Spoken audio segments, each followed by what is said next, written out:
Nós podemos ver, então, Marcelo, os destaques do Internacional, do jogo do Internacional, para depois ler mais algumas mensagens aqui, porque nós estamos, Luiz Henrique, com o Fala Benfica especial de domingo. É isso aí, fazendo um balanço aí do que foi o final de semana e já fazendo a projeção e os Grenais, Silvio. Sim. Hoje até o Edu César me mandou uma mensagem, porque ontem o Paulinho Pires colocou a seguinte questão. Primeiro Grenal, beleza. Próximo sábado, dia 8 de março, 4h30 da Arena. Mas o segundo Grenal poderia ser no dia 15 de março, um sábado, levando em conta que tem desfile de carnaval em Porto Alegre. Sim. Como é que a segurança pública vai administrar dois eventos tão grandes assim?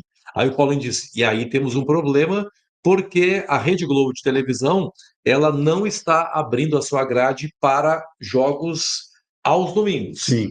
Então, como é que ficaria? Aí o Edu César me disse, não, mas já houve momentos em que a Globo abriu. O ano passado, por exemplo, ela abriu para o Campeonato Mineiro.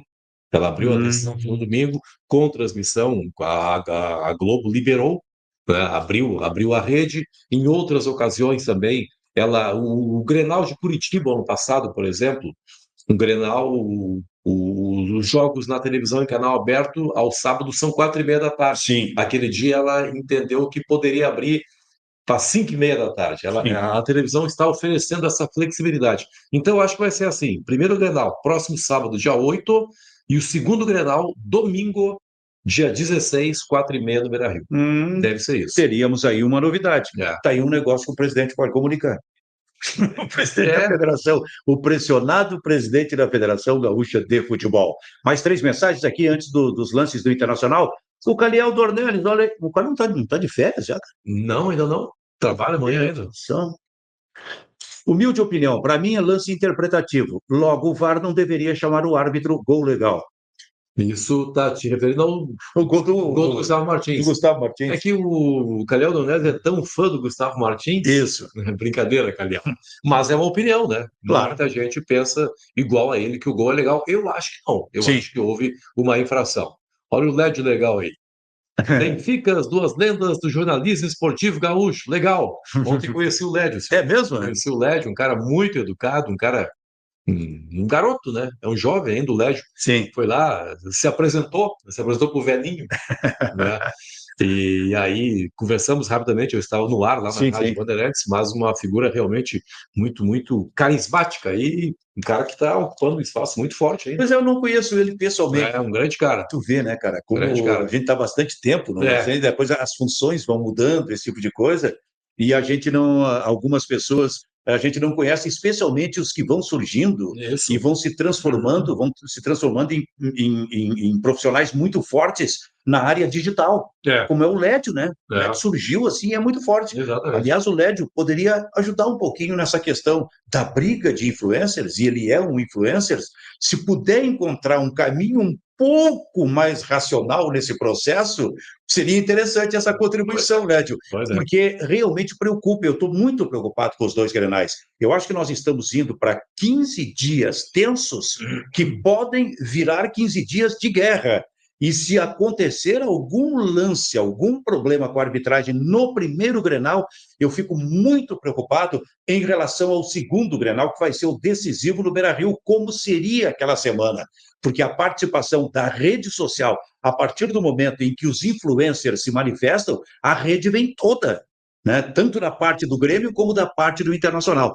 E isso, assim, humildemente eu estou fazendo essa solicitação aqui, se fosse possível. É legal. Porque o problema em Grenais, sobretudo, é que, às vezes, o gol é legal, na hora da conclusão, da definição do chute a gol normal, é gol legal, né? Légio legal. Sim. Mas, às vezes, quem está afim de criar uma confusão, diz, mas lá na origem do lance, sabe? Sim. E aí já viu só, nunca há um conformismo, né? Em parte de quem sofre gol, sempre haverá, agora com o VAR, sempre haverá algum tipo de reclamação.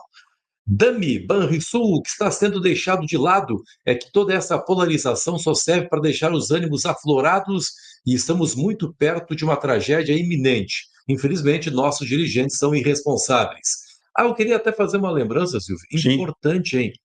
Que a segurança pública haja muito forte no sentido da proteção das delegações na chegada aos estádios. Sim. Estou lembrando aqui daquele episódio, né, lamentável, aquela pedrada que o Vila Sante sofreu, aquilo foi em 2022, eu acho, né? Acho que foi em 2022. Puxa, por pouco não, olha, Sim. podia até ter tirado a vida do Vila Sante. Graças a Deus, nunca mais houve coisa parecida com aquela, né? Mas também nunca se viu um clima tão belicoso quanto o atual. Então, seria muito importante que a segurança pública tivesse todo cuidado no deslocamento das delegações. TJ na Band? É a primeira final com Grenal com esse boom de influências no YouTube. Teremos uma guerra fria com protagonismo negativo para os influencers. Obrigado, TJ na Band, mandando um superchat aí. Manifestação interessante. Ele diz: teremos uma guerra fria. Existe, de certa forma, uma guerra fria entre os influencers, estabelecendo relação lá atrás com os Estados Unidos e União Soviética na época. A guerra fria dos influencers. Exatamente. Que coisa, cara. Que pode explodir a qualquer momento. Nossa! Vamos lá, vamos ver. Então, nós vamos para quê? Lances do Internacional? Do jogo do Internacional. O TJ na Band ali, tem a foto do Tiger Junk, né? Sim. O Tiger foi quem fez a pergunta, foi quem citou o nome ontem do Jory do Jory. Na entrevista com o presidente Alessandro Marques. Isso. Agora, eu também vou dar, assim, uma sugestão para pessoas que têm funções específicas e especiais em termos de cobertura no jornalismo esportivo, como analistas de arbitragem. É preciso, em qualquer análise, especialmente neste momento agora no Campeonato Gaúcho, ter toda a calma. Não ser definitivo logo no início. Porque as imagens elas vão surgindo mais com outros ângulos durante a realização do jogo. Com muita rapidez, né? E daqui a pouco o Diori comete o erro, como ele mesmo disse que cometeu ao dizer que o gol era legal, e tem que rever essa posição mais ali adiante. Então, também em funções específicas, aliás, aí serve para narrador, serve para comentarista também, é preciso muita calma nessa arrancada na análise, especialmente em jogos deste Campeonato Gaúcho, porque a coisa realmente o clima está belicoso. Não precisa ter tanta pressa, né? É verdade. Não dá porque rapidamente, ontem, por exemplo, de novo aqui, chegamos no Beira-Rio, sai o gol do Grêmio, né? Sim. E menos de 2 minutos, com toda certeza, já havia imagens por outro ângulo. Sim. Estourando na internet. Então, dá uma seguradinha mesmo, né? Não sai opinando assim, né? Sim. Sob pena de, né, depois ter que rever a posição, o que até é um gesto nobre, né? Sim. O cara admitir o erro, é um gesto nobre, mas talvez não fosse preciso se tivesse dado uma seguradinha, né?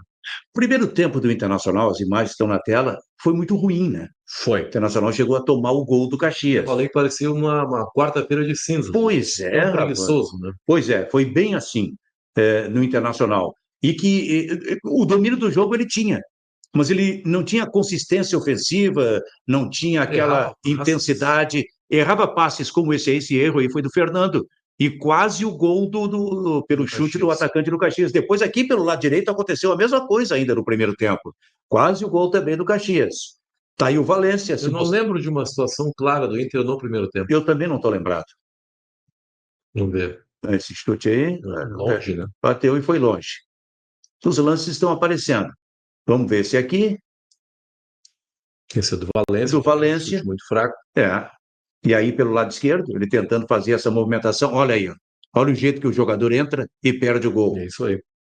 Então, é interessante esse primeiro tempo do Internacional, realmente foi morno. O Internacional parecia que estava no carnaval. E aí ele volta muito mais disposto. Já na terça-feira. Já na terça-feira. Ele volta muito mais disposto para o segundo tempo. Isso. Mas porque havia tomado um gol no primeiro tempo ainda. Também. Isso aí forçou uma reação, uma cobrança. E o fato de tomar um gol no primeiro tempo, se toma um segundo, a situação poderia ficar realmente muito complicada, né? Porque 2-0 foi o que o Inter fez no primeiro jogo. Tem um detalhe que eu quero te dizer o seguinte, assim, um cruzamento um dos cruzamentos, um dos gols do Internacional saiu no cruzamento, olha o árbitro, vem no Roger Goulart, vem aqui no VAR para ver o lance de ataque marcando pênalti para o Caxias. Isso aí. É isso aí, né? Pênalti do volante internacional, o Bruno Henrique. Exatamente. Bola tocando braço. na mão do Bruno Henrique. Exatamente. Aí, Luiz Henrique, daqui a pouco vai dar o gol do Internacional. Acho que talvez dê o pênalti em cima do Valência, que o Carlos Simon teria dito que não houve pênalti. Tem um jogador do Internacional que já nessa arrancada, e ele tem muita força, que é o Bernabé, ele cruzou para um dos gols do Internacional. Foi o gol do Vitinho pelo meio. Sim. O gol do 2-1. Que começa com um passe do Vitor Gabriel para o Bernabé. O Bernabé hoje é o lateral que melhor cruza no futebol brasileiro. Ele tem uma força para arrancar de trás pela esquerda e para receber essa bola e cruzar a bola. Não é simplesmente dar um chute para dentro da área. É preferencialmente um cruzamento rasteiro, né? Rasteiro procurando, o que não é normal, porque a gente passou a vida toda com futebol com o negócio do chuveirinho, do lançamento por cima.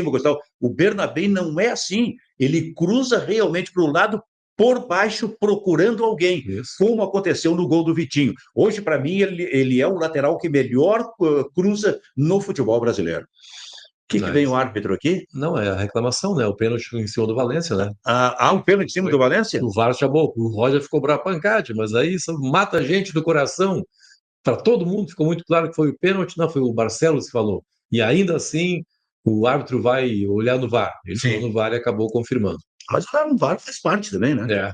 Eu não sei se o lance mostra alguma coisa antes aí, da entrada do Valência. Eu queria ver se melhora esse lance aqui. Não, é ruim também. Essa imagem, o ângulo é ruim. Essa imagem de longe ela não é definitiva. Pois é. O ideal seria se fosse assim mais perto para a gente ver realmente. Me pareceu muito parecido o pênalti do jogo do Juventude, né? O cara se apoia assim, meio que usa o braço, olha lá. Naquele lá? Olha lá, viu? Você percebe que há um movimento. Tem até a questão da intensidade, ó.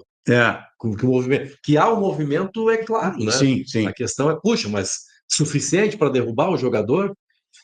Eu te confesso que eu fiquei pelo menos em dúvida vendo o lance assim. O Valência também é malandro, né? O Valência, o cara tocou nele e já se joga. E fez 2 gols para o Internacional. Quer dizer, isso é interessante nessa recuperação enquanto não tem o Borré, né? Isso aqui agora foi mais rápido o lance agora, né? Esse movimento foi mais rápido. Agora parece mais pênalti. Você percebe o cara empurrando e puxando rapidamente o bola. Recuando rapidamente. É verdade. Mas aí já vinha empurrado. Tens razão. Então, deu o gol dele, ele mesmo, no pênalti sofrido, ele mesmo cobrou, e depois veio o lance do Bernabé, pelo lado esquerdo, fazendo o cruzamento para o gol do Vitinho. A gente vai ver como o Bernabé realmente cruza procurando o jogador. Com ele não existe aquele negócio, pode até ter cruzamento por cima, mas é procurando alguém do outro lado, por exemplo. Já houve, inclusive, um gol do Internacional, acho que foi contra o Fluminense no ano passado, que ele fez o cruzamento por outro lado, para o segundo pau, que o Borré entrou fazendo o gol. Ele cruza muito bem o Bernabé, cara. E quem achou que o Bernabé poderia... Não tem o cruzamento, hein? E quem achou que o Bernabé, daqui a pouco, depois de ter acertado, olha lá, olha o que ele faz. Olha aqui, ele está vendo aqui, ó. Incrível, né, cara? Ele vê que o Vitinho sai do lado direito, de trás do zagueiro, para ingressar mais para o meio, e é ali que ele toca a bola. Porque isso aí tem um cálculo, né, para saber se o zagueiro não vai interceptar. Exatamente. Tem que medir realmente, e ele é muito preciso nisso aí. Ele é muito preciso. Ele realmente está muito bem.